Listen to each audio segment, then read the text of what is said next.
அழகான பாடல். அழகான பாடின அழகான 2 சிஸ்டர்ஸ், அழகான குரல், ஒரே குரலாக இருந்துச்சு. 2 பேர் பாடின மாதிரியே தெரியல. I was enjoying the song. ரொம்ப நல்லா இருந்துச்சு. Keep singing for the God's glory, right? கர்த்தர் அபரிதமாய் ஆசீர்வதிப்பாராக. இந்த நாளிலும் நீங்கள் உற்சாகமாக இருப்பதை அறிந்த கர்த்தருக்கு நன்றி செலுத்துகிறேன். தேவனுடைய வார்த்தைக்கு நேராக நம்ம ஒப்புக் கொடுப்போம். தலையை தாழ்த்தி கண்களை மூடி.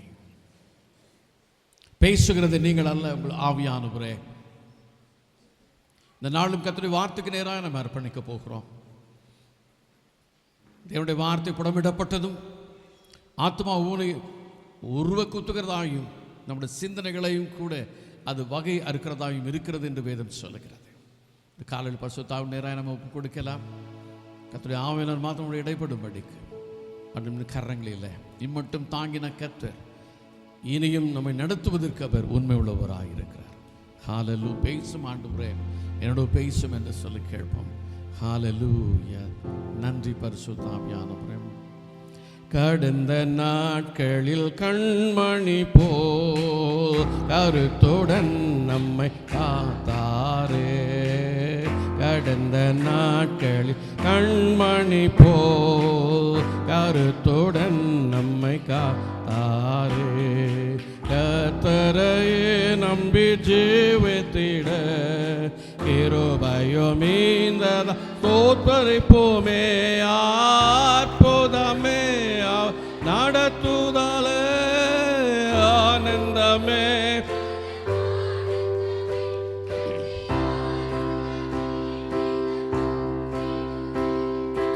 அல்லேலூயா. துதி சாற்றிடுவோம். நன்றியால் உள்ளமே மிக பொங்கிடுதே நாம். அல்லேலூயா. துதி சாற்றிடுவோம். கடந்த நாட்கள் கண்மணி போம் கருத்துடன் நம்மை உற்சாகமாய் கடந்த கண்மணி போல காத்த கர்த்தருக்கு உள்ளத்தின் ஆழத்தின் ஆண்டவரின் ஜீவனை தந்து அவருடைய நாமத்தை உயர்த்தும்படிக்கு கிருபை தந்த ஆண்டவருக்கு நன்றி. ஆமென்.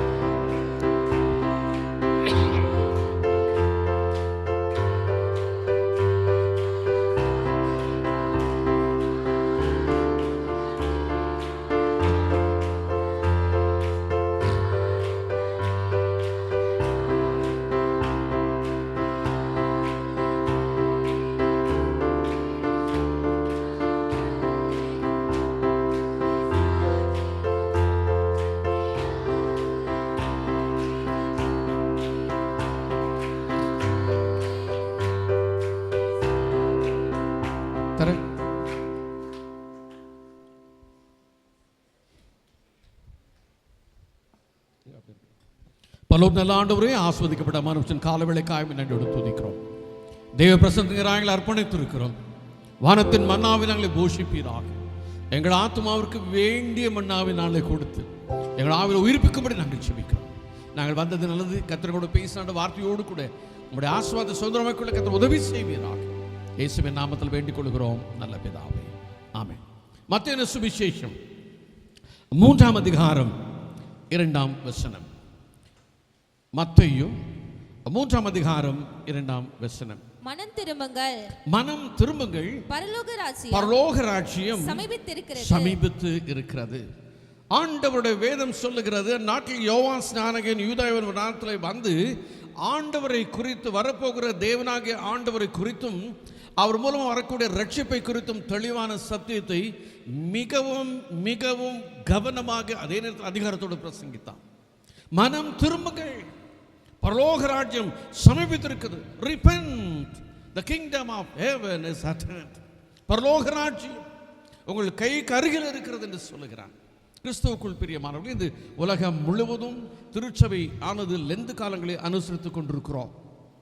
40 நாட்கள் உபவாசத்தோடு கூட என் சரீரத்தை ஒடுக்கி என்னை ஆண்டவருக்குள் இன்னும் அதிகமாய் நெருங்கி ஜீவிக்கும்படி என்னென்ன வழிகளெல்லாம் தேவனுக்கு கட்டளையிடுகிறாரோ அதை உறுதியாய் பற்றி கொண்டு நடக்க, விட்டுவிட வேண்டிய காரியங்களை விட்டுவிடவும், பிடித்துக்கொள்ள வேண்டிய காரியங்களை பிடித்துக்கொள்ளவும், கிறிஸ்துவுக்குள்ளா இன்னும் அதிகமாய் முன்னேறி செல்லத்தக்கதான கிருபைகளை தேவன் நமக்கு கொடுக்கும்படி இந்த நாட்களை நாம் பயன்படுத்தி கொண்டிருக்கிறோம். ஒருவேளை நம்முடைய சபையில் நீங்களும் நானும் கூட சில பொருத்தனைகளோடு கூடிய இந்த நாட்களை அனுசரித்து கொண்டிருக்கலாம். ஆண்டவருடைய வேதம் தெளிவாய் சொல்கிறது, இயேசு கிறிஸ்து வந்ததின் நோக்கம் உங்களுக்கும் எனக்கும் உன்னதமான ஒரு ஆசீர்வாதத்தை கொடுக்க வேண்டும் என்பதற்காக தான்.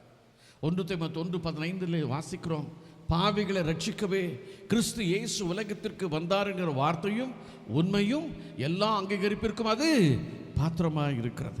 இன்றைக்கு ஒரே ஒரு நல்ல செய்தி, இந்த உலகத்துக்கு தேவையான ஒரு செய்தி, ரட்சிப்பின் நிச்சயத்தை நாம் பெற்றுக்கொள்ள வேண்டும். இத்தனை ஆண்டு காலங்கள் ஒருவேளை நீங்களும் நானும் கிறிஸ்துவாய் பாரம்பரியம் வாழ்ந்திருக்கலாம். ஒருவேளை சமீபத்தில் இயேசு கிறிஸ்துவை குறித்து சுவிசேஷ நற்செய்தி கேள்விப்பட்டு உங்கள் வாழ்க்கையை நீங்கள் கர்த்தருக்குள் ஒப்பு கொடுத்து வந்திருக்கலாம்.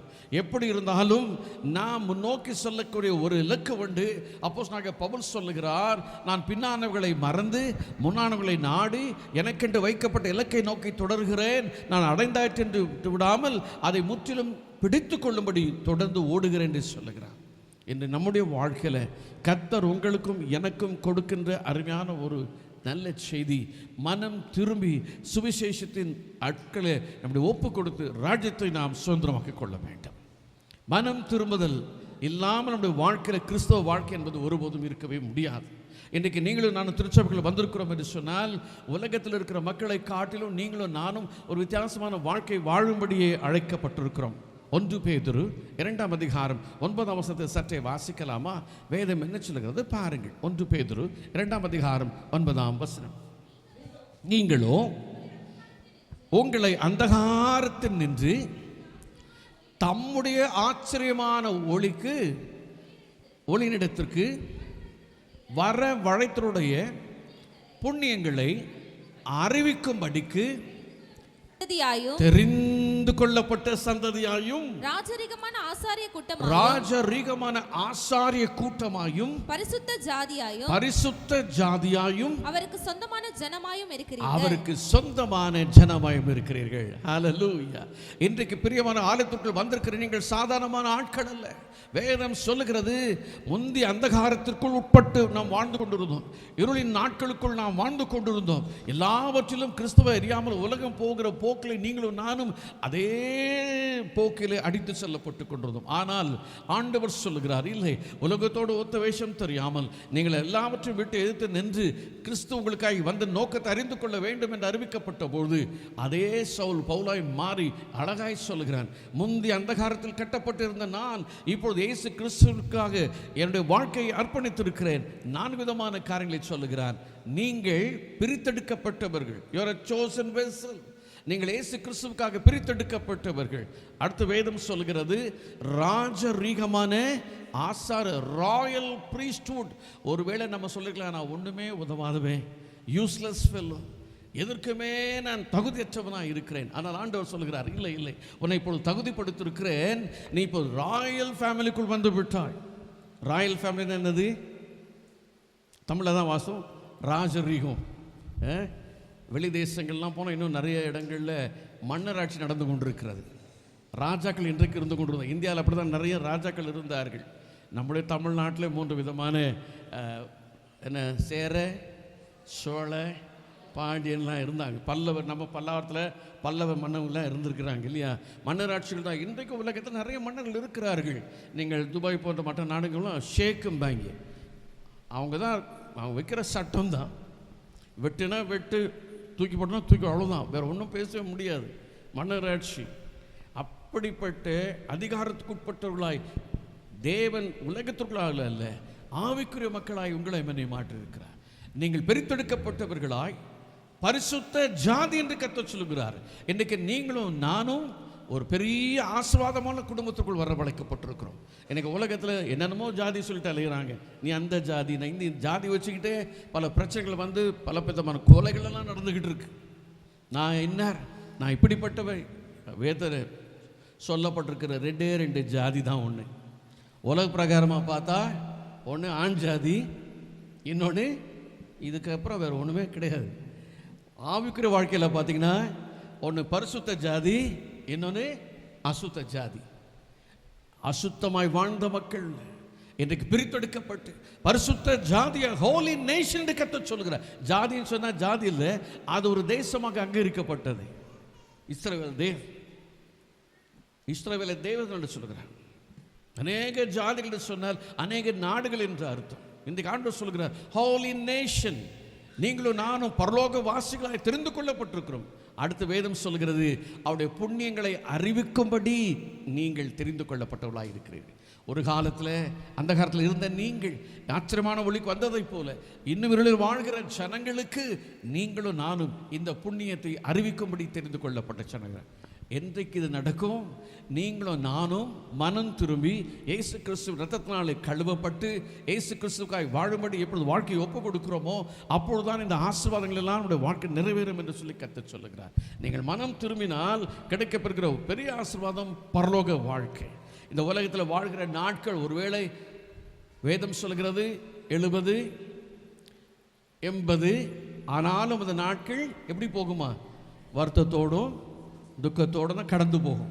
ஒருவேளை மோசவை போல 120 ஆண்டுகள் ஒருவேளை தேவன் நமக்கு வாழ அனுமதி கொடுப்பான்னு சொன்னால் இன்னும் சந்தோஷம், இன்னும் அழகாக ஊழியம் செய்து இன்னும் பெரிய ஆலயத்தை கட்டி இன்னும் அநேக ஆத்துமாக்களை ஆதாயப்படுத்துவதற்கு கர்த்தர் நமக்கு கிருபை செய்ய வல்லவராக இருக்கிறார்.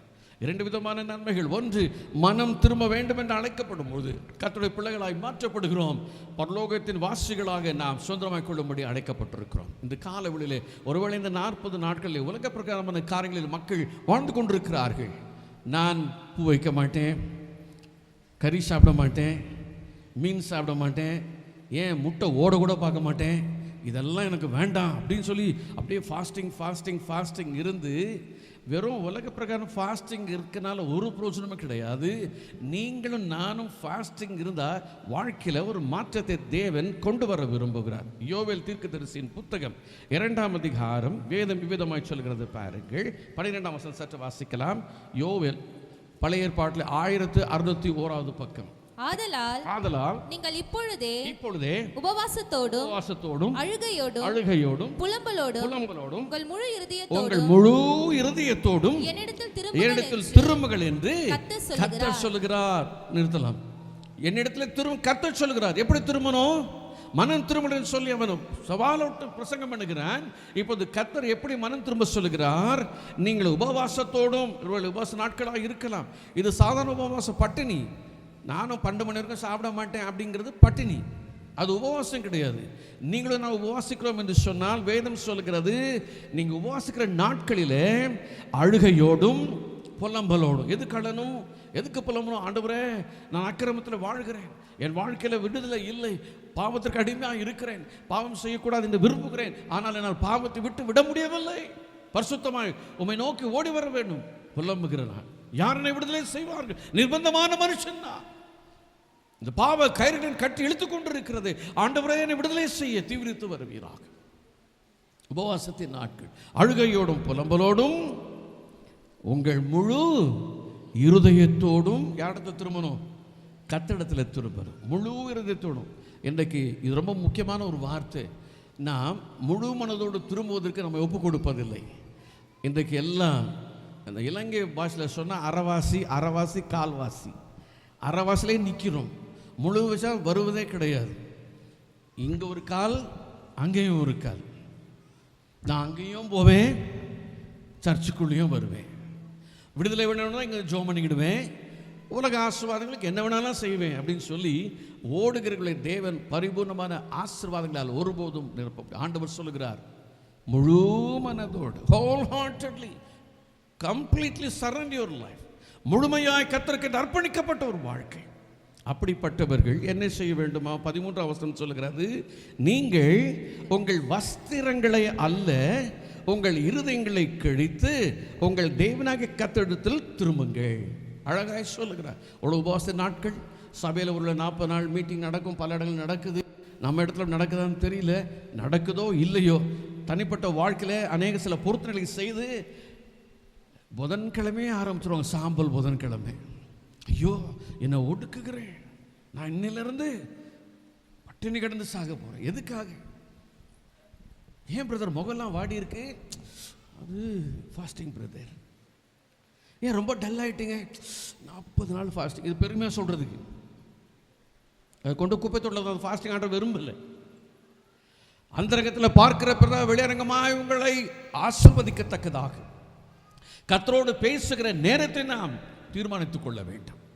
வெளிப்புறமான காரியங்கள் அல்ல, அதையெல்லாம் தேவன் விரும்புவதல்ல.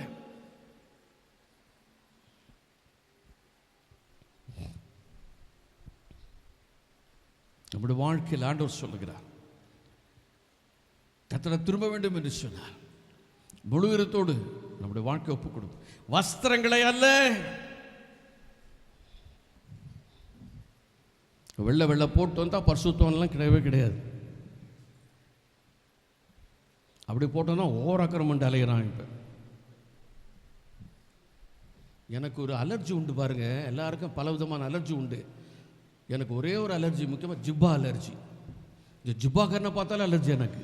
பக்கு பக்கு பக்கு அடிக்கும். ஐயோ, எங்கே ஆப் வைக்க போகிறோன்னு தெரியலையே, எவ்வளோ பேர் குழி வெட்ட போகிறோன்னு தெரியல. நிறைய பாதிக்கப்பட்டிருக்கேன் நான் ஜிப்பாக்காரனால.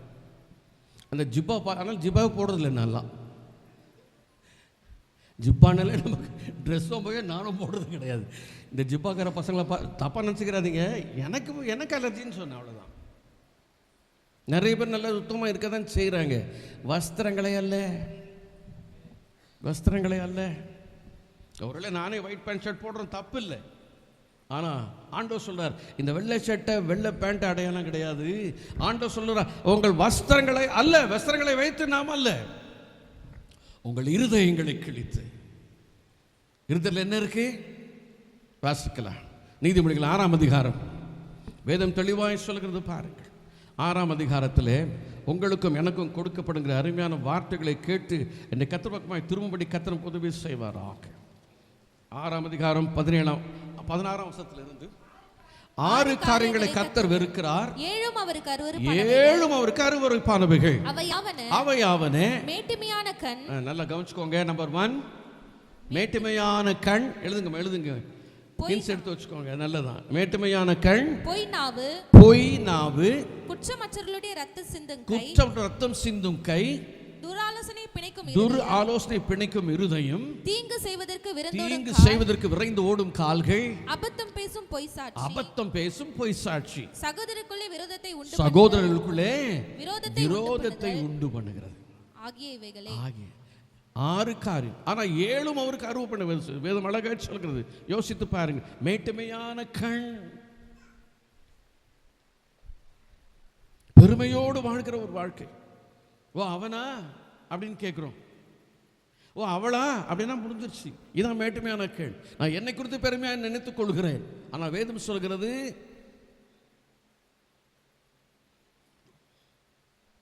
ஒரு அவதூறாய் நினைப்பதே பாவமா.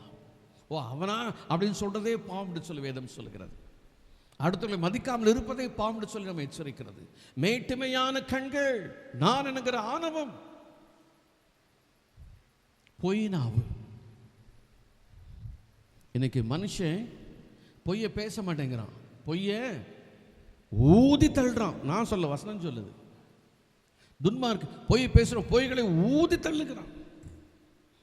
சங்கீதக்காரன் அழகா சொன்னா, 101 வாசித்து பாருங்கள். பொய் பேசுகிறவன் என் வீட்டிற்குள் இருப்பதில்லை, கபடு செய்கிறவன் என் வீட்டிற்குள் நிலைப்பதில்லை என்று சொல்லுகிறான். என் வீட்டுக்குள்ள பொய் பேச கபடு இருக்கவே கூடாது என்று சொல்லி எச்சரிக்கிறான். இன்னைக்கு நம்ம வீட்டில் பொய்யே பேசாதவங்க யாராவது இருக்கோமா? யோசித்து பாருங்க. பிரசங்கம் பண்ணுற என்ன சேர்த்தான், நான் யோகியன் ரொம்ப நினச்சிக்கிறாதீங்க. நான் மனுஷன்ல. ஒரு கல்யாணம் பண்ணுறதுக்கு தமிழ்நாட்டில் ஒரு பழமொழி சொல்லி வச்சிருக்காங்க. எத்தனை போய் சொல்லாமா? யோசித்து பாருங்க, எவ்வளோ போய் சொல்லியிருப்போம். ஒன்று கட்டுறதுக்கு அவன் 2-3 அடிஷனல் சிலிண்டர் வச்சுருக்கானே, என்ன போய் சொல்லியிருப்பான். போய் வாயை திறந்தா போய், எதற்கெடுத்தாலும் போய். கேட்டா சொல்கிறாங்க, திருவள்ளுவரே சொல்லியிருக்காரு, ஆபத்துக்கு போய் சொன்னா பாவம். திருவள்ளுவரை சிலுவையில் அரைஞ்சாங்க. அவர் இப்போ எங்கே இருக்காருன்னே தெரியல, அவர் கல்லறை எங்கே இருக்குன்னு தெரியல. ஆனால் என் இயேசு அடைக்கப்பட்ட கல்வாரி இன்றைக்கும் இருக்குது. அடக்கம் பண்ணப்பட்ட கல்வாரி, இறக்கப்பட்ட சரீரம் அடக்கப்பட்ட கல்லறை இன்னைக்கும் இருக்குது. அந்த திறந்த கல்லறை இன்னைக்குமே இருக்குது. எந்த மனுஷன் நமக்குடைய பாவங்களை மன்னிக்க முடியாது. எந்த மனுஷன் ரத்தமுடைய பாவங்களை ஒருவர் ரட்சிக்க முடியாது. இயேசு கிறிஸ்து ஒருவரே இன்றைக்கு உங்களை ரட்சித்து அவருடைய பிள்ளைகளை மாற்றி இருக்கிறார். உங்கள் இருதயங்களை கிழித்து, வேதத்தில் இப்படிப்பட்ட வசனம் வெளிக்கலையாற்றுள்ள இந்த 40 நாட்கள் நாம ஆண்டவரே பொய் நாபனத்தில் இருக்கிறதா, பொய் பேசி வாழ்ந்து கொண்டிருக்கிறேனா? எனக்கு பாருங்க, பொய் பேசி அநேகர் வஞ்சித்தை வந்து சம்பாதிப்பாங்க. உங்களுக்கு அதை பண்ணிடுறேன், இதை பண்ணிடுறேன். 20,000 கொடுத்தீங்கன்னா 3 மாதம் அவளுக்கு 2 லட்சம் கொடுக்குறேன்பா. அது எப்படி கொடுக்க முடியும்? கள்ளநோட்டு தான் அடிக்கணும். கள்ளநோட்டு திரும்ப ஜெயிலுக்கு தான் போகணும். ஒரு வழியே கிடையாது. அது எப்படி ரெட்டிப்பாக கொடுக்க முடியும்? 10 மணி கொடுக்க முடியும்? எப்படி கொடுக்க முடியும்? எல்லாம் ப்ரொசீஜர் இருக்குது. பேங்க்கில் ப்ரொசீஜர், இவ்வளோ தான் இன்ட்ரெஸ்ட் ரேட், அவ்வளோதான் கொடுக்க முடியும். இவன் பாட்டுக்கு எல்லோரும் வாங்குறது. வாங்கிட்டு இந்த நாளுக்குள்ளே உங்களுக்கு கிடைக்கும் வந்து நில்லுங்க. அன்றைக்கி எல்லாம் கும்பலாக போவாங்க, கடை இழுத்து மூட்டை ஓடி போயிடுவோம். நீங்கள் எத்தனை நாட்கள் மோசடி எங்கே பார்த்தாலும் மோசடிகள். ஆனால் அவனுடைய வாழ்க்கை பாருங்கள், மரண சுவாசமாகவே இருக்கும். ஆரம்பத்தில் கிடைச்ச ஆசீர்வாதம் ஒருபோதும் தங்காது. ஏமாற்றி பிழைக்கிறவங்க ஒரு நாளும் உருப்படியாக இருக்க முடியாது. எனக்கு அப்படி பண்ணவங்களாம் ஒன்று நாட்டை விட்டு ஓடி போயிடுவாங்க, இல்லைட்டா ஜெயிலில் கம்பெனிட்டு தான் இருப்பாங்க. பொய் நாவும் யாரும் ஏமாற்றி பிழைக்க வேண்டாம். கர்த்தர் கொடுத்தது போதும் என்று இருக்க வேண்டும் என்று வேதம் சொல்லுகிறது. ஐயோ அப்படி இருக்கானே, ரொம்ப ஷார்ட்டஸ்ட் பீரியடில் இவ்வளோ சீக்கிரம் முன்னேறிட்டானே. நானும் இல்லை, குறுகிய காலத்தில் போகிறவங்க எல்லாம் குறுகிய காலத்தில் என்னென்ன அனுபவிக்காங்கிறது பிறகு தெரியும். கர்த்தர் உங்களுக்கும் எனக்கும் கொடுத்திருக்கிற ஆசீர்வாதங்கள் போதும் என்று இருங்கள். அது ஏற்ற காலத்தில் தேவன் பன்மடங்கு உயர்த்தி உங்களை ஆசீர்வதிப்பதற்கு அவர் உண்மை உள்ளவராக இருக்கிறார். போய் சின்ன பிள்ளைகள் கூட போய் காலேஜில் ஃபீஸ் கேட்டாங்க, ஸ்கூலில் அந்த ஃபீஸை கொண்டு வர சொன்னாங்கன்னு சொல்லி அப்பா அம்மாவை ஏமாற்றி ஏதோ ஒரு கள்ளத்தனமான ஃபீஸை வாங்கிட்டு சினிமா தேட்டருக்கு போகிறது, மாலுக்கு போகிறது. அப்பா அம்மாவுக்கு தெரியாம வேண்டாம் இருக்கலாம், ஆனால் ஆண்டவங்களை பார்த்து கொடுக்க மறந்து விடாது இருக்கு. போய் நாவு எதற்கெடுத்தாலும் போய். வேதம் சொல்கிறது நம்ம இடத்துல போய் நாவும் இருக்கக்கூடாது. அடுத்தது வேதம் குற்றமற்ற ரத்தம் சிந்தும் கை. யாரோ விரோதமாக எழுப்பி ரத்தம் சிந்த வைக்கிறோம். துராலோசனை பிணக்கும் சொல்லுவோம், அவனை விடவே கூடாது பிரதர், அவனை விடவே கூடாது. அந்த குடும்பத்தை வாழ விடுதான் துராலோசனை. யாருக்கு விரோதமாக எழும்பிடிப்பட்ட வார்த்தைகளை நாம் பேசணும் சொன்னால் நமக்கு விரோதமாக அடுத்தவன் பேசுகிறாங்கிறத நீங்கள் மறந்துடக்கூடாது.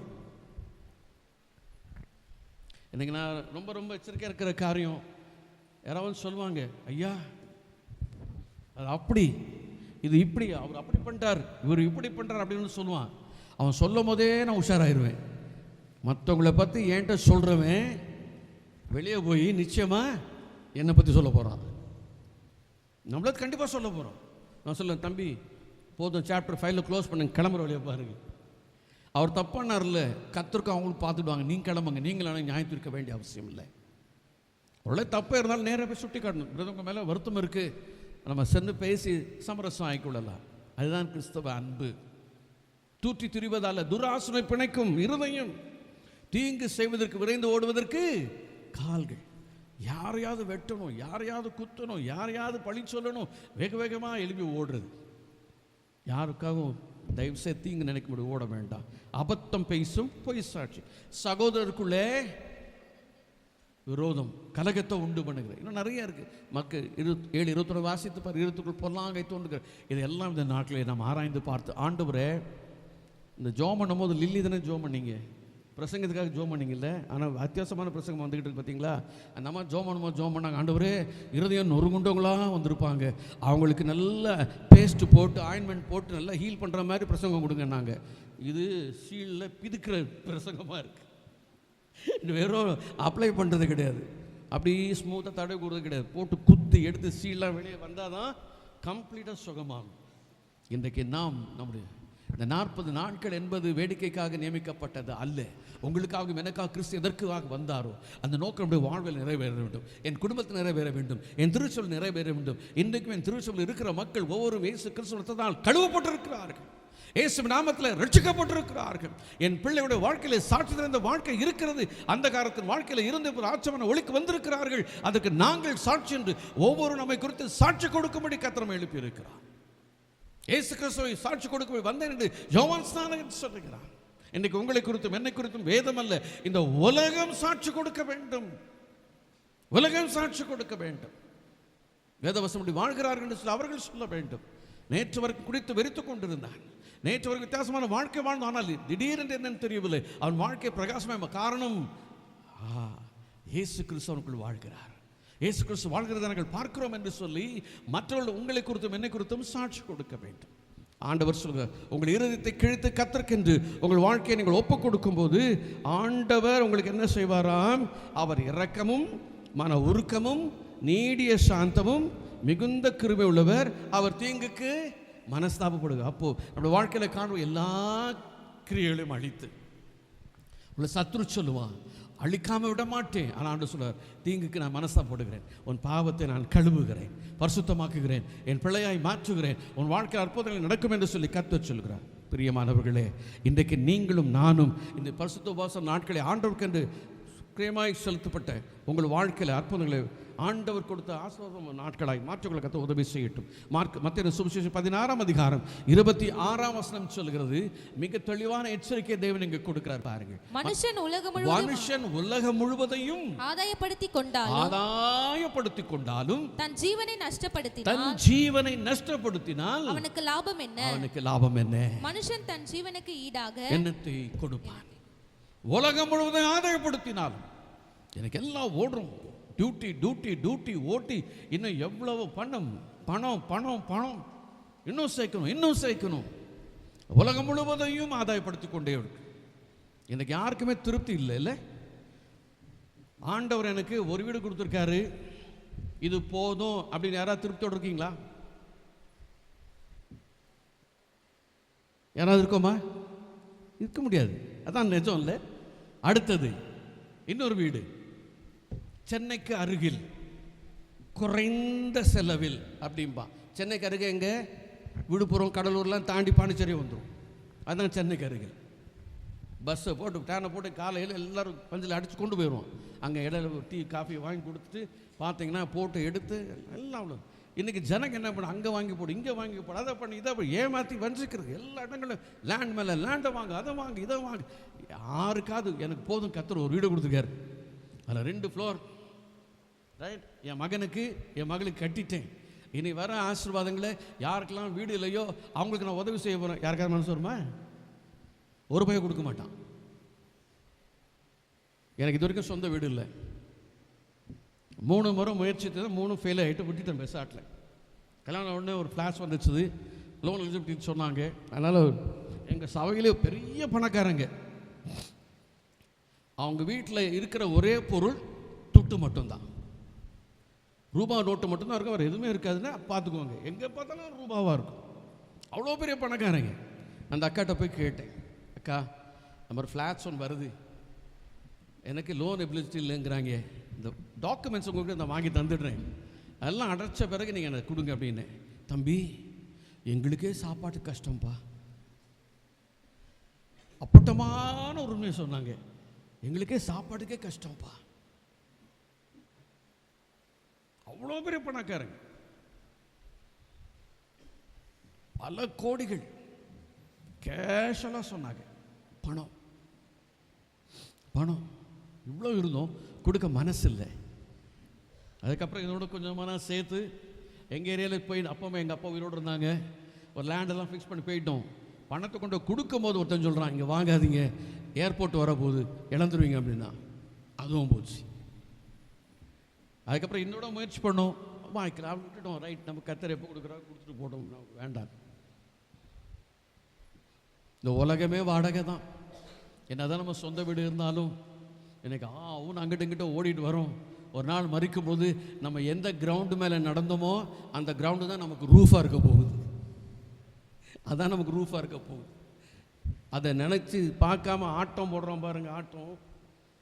போன வருஷம் ஒரு பெரிய பணக்காரன், பாஸ்டர் என் ஃபோனை பார்த்தீங்களா?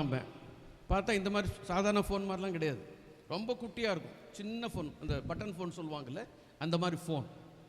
அதில் திறந்து பார்த்தீங்கன்னா உள்ளுக்குள்ளே ஃபுல்லாக ரூபிஸ் இருந்துச்சு. ரூபிஸ்னால் தமிழில் என்ன? மரகதக்கல்லா என்ன ஃபெமி? ரூபிஸ், பவளமா, மாணிக்கமா, சம்திங், ஏதோ ரூபிஸ், மாணிக்கங்கள் தானே, மாணிக்கம் தானே, அதில் ரூபிஸ் இருந்தது. திறந்து காட்டினார். பாஸ்டர் ரூபிஸ் இருக்குது. ரூபீஸை கொடுத்து ரூபீஸ் வாங்கி வச்சுருக்காரு உள்ளுக்குள்ளே. அப்படி பந்தாக வச்சுருப்பார், அப்படி வச்சுருப்பார். அவர் வாட்ச் கட்டியிருந்தார். அந்த வாட்சோட விலை அப்பமே 3.5 லட்சம்னு சொன்னார். எனக்கு 300 ரூபா வச்சா போதும், எனக்கு வந்து டைம் தெரியும். நீங்கள் 300 ரூபா வச்சுனா அதே 10 தான், நீங்கள் 3 லட்சம் வாங்கினாலும் அதே 10 தான். ஐயோ நான் 3 லட்சம், நாளைக்கு நான் 4 மணிக்கு போல 8 மணின்னு காட்டுமா?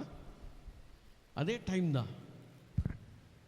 பெல்ட், வாட்ச் கையில், ஃபோன், அவர் கட்டியிருந்த பெல்ட், ஏதோ ஒரு மால் பேர் சொன்னார். அந்த மாலில் நான் வாங்கினேன் பாஸ்டர் அப்படின்னார்.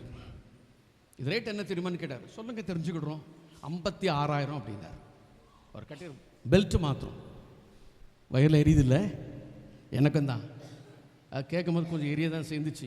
நமக்கு அப்படி ஒரு பெல்ட் இல்லையே, நம்ம ஒரு 1000 ரூபா கொடுத்த பெல்ட் அது அப்போ கீழே இறங்கிடுது, என்ன பண்ணுறது?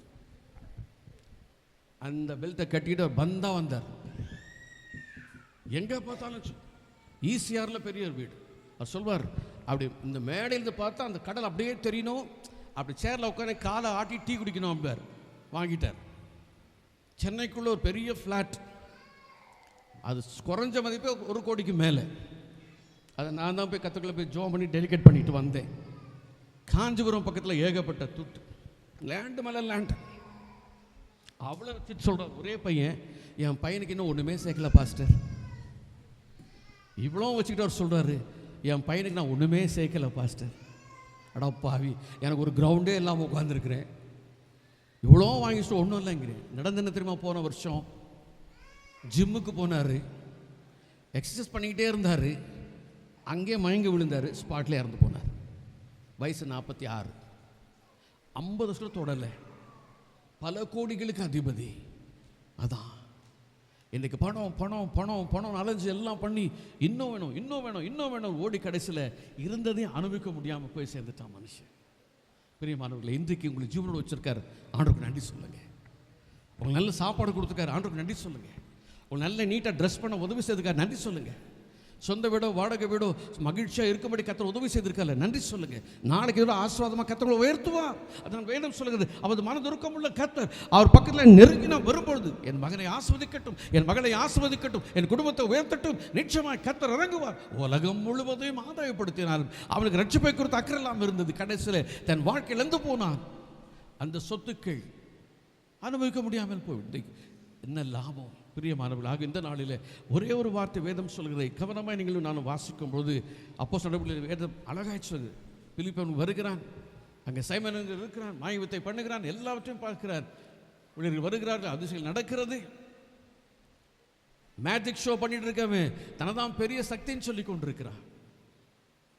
எல்லா ஜனங்களும் அவனை தான் பெரிய வல்லமைப்படுத்தி நினைத்து கொண்டிருக்கிறார். அப்போஸ்தலர் வீட்டில் போய் வாசித்து பாருங்க, டைமில் முடிக்க போகிறேன். அங்கே வரும்போது பிலிப்பு சுவிசேஷத்தை என்ன சொன்ன சுவிசேஷம் 12ஆம் வசனம் சொல்கிறது, தேவனுடைய ராஜ்யத்திற்கும் இயேசு நாமத்துக்கும் ஏற்றவர்களை குறித்து பிலிப்பு பிரசங்கத்தை அவர் விசுவாசித்த போது புருஷன் ஸ்திரீகளும் ஞானஸ்நானம். இயேசுவின் ராஜ்யம் அறிவிக்கப்பட்டது, பரலோக ராஜ்யம் அறிவிக்கப்பட்டது. எல்லாரும் மனம் திரும்பினார்கள். இவனும் நான் திரும்புகிறான், இனிமேல் நான் மேஜிக் ஷோலாம் பண்ண மாட்டேன், மந்திரவாதம் பண்ண மாட்டேன். ஆனால் முழுமையான ரட்சிப்புல வரவே இல்லை. பேதுரு வருகிறார்கள், தலைகளை கை வைக்கிறார்கள், அபிஷேகம் இருக்கிறது, அவனர் பெற்றுக்கொள்கிறார்கள். வேதம் அழகாய் சொல்லுகிறது 18ஆம் வசனத்திலே அவன் பணத்தை கொண்டு வந்து அவர்களை கொடுத்து 19ஆம் வசனத்தில் சொல்லுகிறான், எவன் மேல் நான் கை வைக்கிறேனோ அவன் பரிசுத்த ஆவியை பெறத்தக்கதாக எனக்கும் இந்த அதிகாரத்தை கொடுக்கும். பரிசுத்த ஆவியானவர்கள் லஞ்சம் கொடுக்குறான், பைசா கொடுக்க அதிகாரம் வேணும்னு கேட்குறான். உடனே பேதுரு நினச்சுனாப்பா, நேற்று வரைக்கும் எவனோ கொடுக்கலையேன்னு வருத்தப்பட்டு இருந்தான்பா, நல்ல வேளை கொடுத்த காணிக்கை வாங்கி பாக்கெட்டில் போட்டுக்கிட்டானா? என்ன சொன்னான் பேதுரு?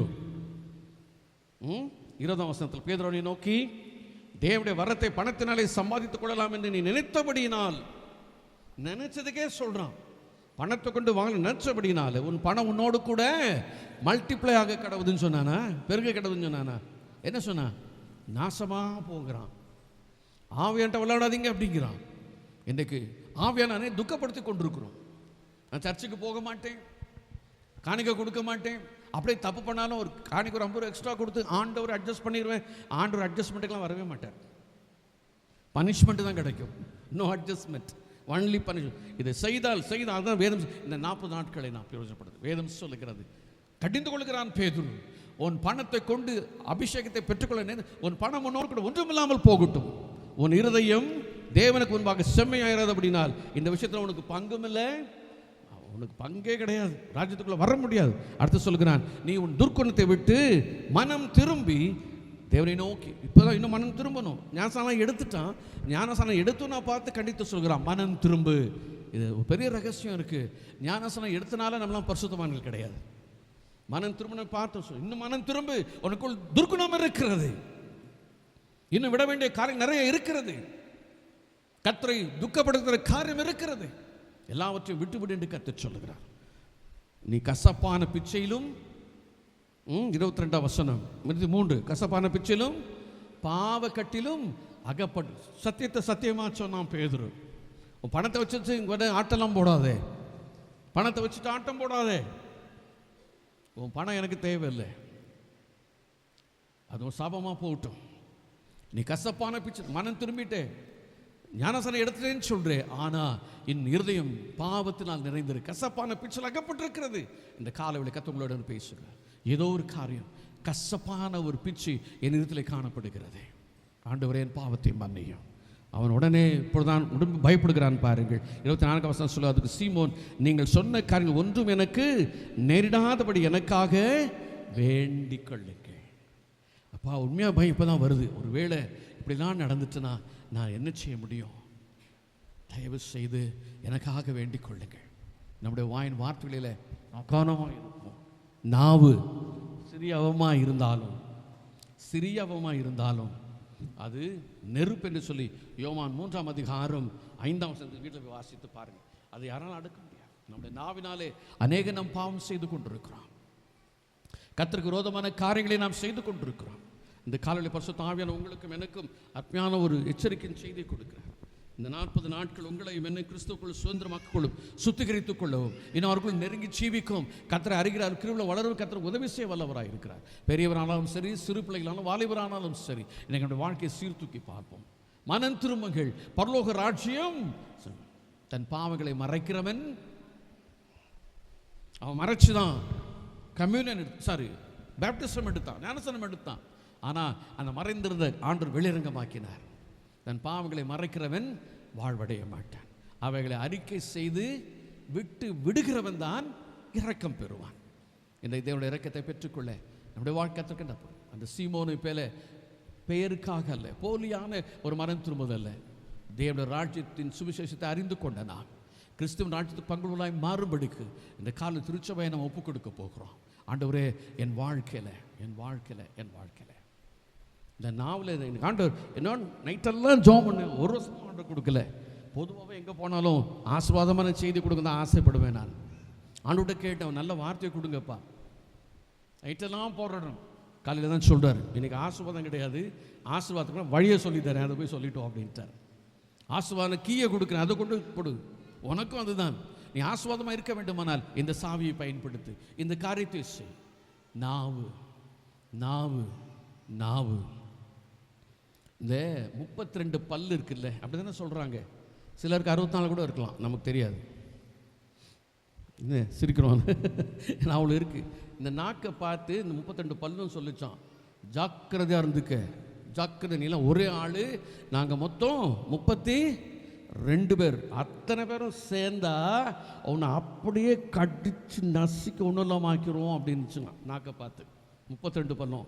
உடனே நாக்கு சொல்லிச்சான், படவா பயல்களா ஜாக்கிரதையாக இருந்துக்காங்க, நீங்கள் வேணா 32 பேராக இருக்கலாம், நான் சிங்கிள் தான், ஆனால் நான் ஒரே ஒரு வார்த்தையை மாற்றி சொன்னேன்னா உன் வாழ்க்கையே காலி. செய்கிறோமா இல்லையா? நாக்கு எவ்வளோ பவர்ஃபுல் பார்த்தீங்களா? சொல்லு, ஒரே ஒரு வார்த்தை ட்விஸ்ட் பண்ணனா போதும். இது எப்பவுமே ட்விஸ்ட் ஆகிறது தான். நாக்குக்கு என்ன இல்லை? எலும்பு இல்லை, ஆனால் எல்லா எலும்பையும் நொறுக்கும். அவ்வளோ பவர்ஃபுல்லானது இது. டங்கு வெப்பன், சாதாரணமாக இல்லை, பயங்கரமான ஆயுதம். ஒருத்தனை தூக்கவும் செய்யும், ஒருத்தனை தாழ்த்தி தரமட்டமாக்கிறோம். அதனால் சொல்ல, நாவை குறித்து எச்சரிக்கையாக இருங்க. அது சிறிய அவயம்தான், ஆனால் பெரிய காட்டையே கொளுத்து விடும். அதை போல் நம்முடைய வாழ்க்கையில் இன்றைக்கு ஒரு பொறுத்து ஆண்டவரே என் நாவுக்கு காவல் வையும். நான் யாரை குறித்தும் புறம் பேசக்கூடாது, யாரை குறித்தும் தீங்கான காரியங்களை சிந்திக்கக்கூடாது, மற்றொருத்திலே நான் பொய் சாட்சி சொல்லக்கூடாது. என் நாவை காவல் காத்துக்கொள்ளும். இன்றைக்கு கர்த்தருடைய கரம் நம்மோடு கூட இருப்பதாக. ஏதோ ஒரு இடத்துல கசப்பான பிச்சு இருக்கிறது, தேவன் விரும்பாத ஒரு காரியம் இருக்கிறது. ஒருவேளை பெற்றோருக்கு கீழ்ப்படியாமல் இருக்கலாம் பிள்ளைகள்.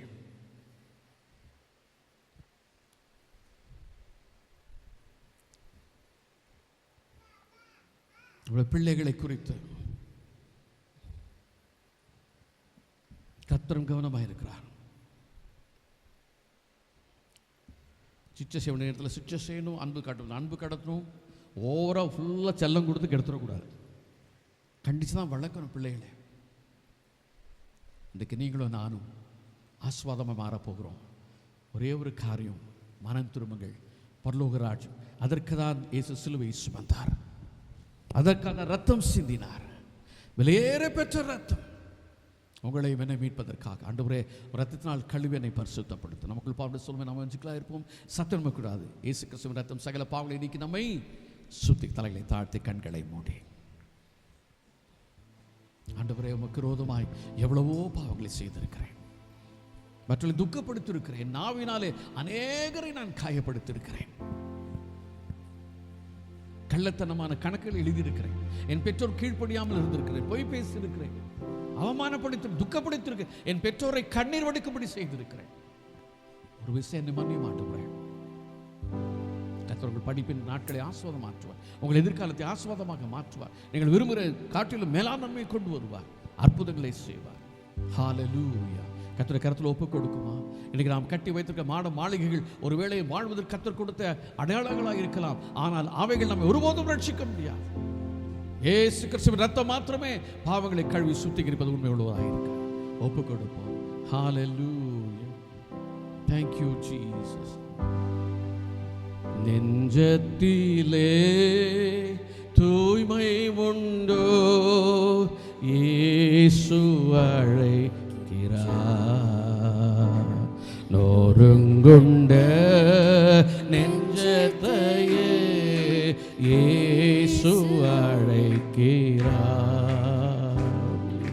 நெஞ்சத்திலே தூய்மை உண்டோ, இயேசு அழைக்கிறார். நொறுங்குண்ட நெஞ்சத்தையே இயேசு அழைக்கிறார்.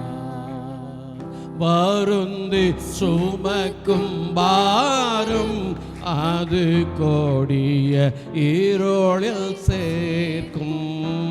வருந்தி சுமக்கும் பாரம் அது கொடிய இருளில் சேர்க்கும். செய்த பாவம் இனி போதும், அவர் பாதம் வந்து சேரும், அவர் பாதம் வந்து சேரும். நெஞ்சத்திலே தூய்மை உண்டோ, இயேசு அழைக்கின்றார். நொறுங்குண்ட நெஞ்சத்தையே இயேசு அழைக்கின்றார். ஆண்டவரே, எங்களுடைய இருதயம் பரிசுத்தம் அடையும்படியாய், எங்களுடைய கபடங்கள் நீங்கும்படியாய், எங்களோட பொய் நாவுகளை கர்த்தர் அழித்து போடும்படியாய், இயேசுவே உம்முடைய பரலோக ராஜ்யத்திற்கு ஆண்டவரே எங்களை ஆயத்தப்படுத்தும்படியாய், என் தேவன் இந்த நாளிலே என் தேவன் எங்களோடு பேசினீர் அப்பா. மனம் திரும்புங்கள் என்று எங்களோடு பேசின என் தேவனுடைய வார்த்தைகளுக்காய் நாங்கள் நன்றி செலுத்துகிறோம். இயேசு சாமி, என் தேவனீர் எங்களை பரிசுத்தப்படுத்துங்க அப்பா. என் தேவனுடைய வார்த்தைகளின்படியாக நாங்கள் கர்த்தருக்கென்று உகந்த பாத்திரங்களாய் காணப்படும்படியாய் என் தேவனே நீர் எங்களுக்கு உதவி செய்யுங்க. இயேசு சுவாமி, இதோ தேவனுடைய வார்த்தையை ஆண்டவரே எங்களுக்காய் சுமந்து வந்த உடைய தாசனாகிய ஆண்டவரே உம்முடைய ஊழியக்காரரை என் தேவனீர் ஆசீர்வதிப்பீராக. இன்னும் பலப்படுத்துங்க அப்பா. இன்னும் அநேகருக்கு ஆயிரமான ஜனங்களுக்கு ஆண்டவரே மிகவும் பிரயோஜனம் உள்ள தேவனுடைய வார்த்தைகள் கடந்து வரும்படியாய் கர்த்தர் நீர் எடுத்து பயன்படுத்துவீராக. குடும்பத்தை ஆசீர்வதி, ஊழியங்களை ஆசீர்வதியும், வந்திருக்கிற நம்முடைய ஜனங்கள் அனைவரையும் என் தேவனீர் ஆசீர்வதித்ததற்காய் நன்றி அப்பா. குழந்தைகளை வழி நடத்துங்க, ஆசீர்வதியும் இயேசுவின் நாமத்தில் பிதாவே, ஆமென். நம்முடைய கர்த்தராகிய இயேசு கிறிஸ்துவின் கிருபையும் பிதாவாகிய தேவனுடைய அன்பும் பரிசுத்த ஆவியானவருடைய ஐக்கியமும் இன்னும் சதா காலங்களிலும் நம் அனைவரோடும் இருப்பதாக.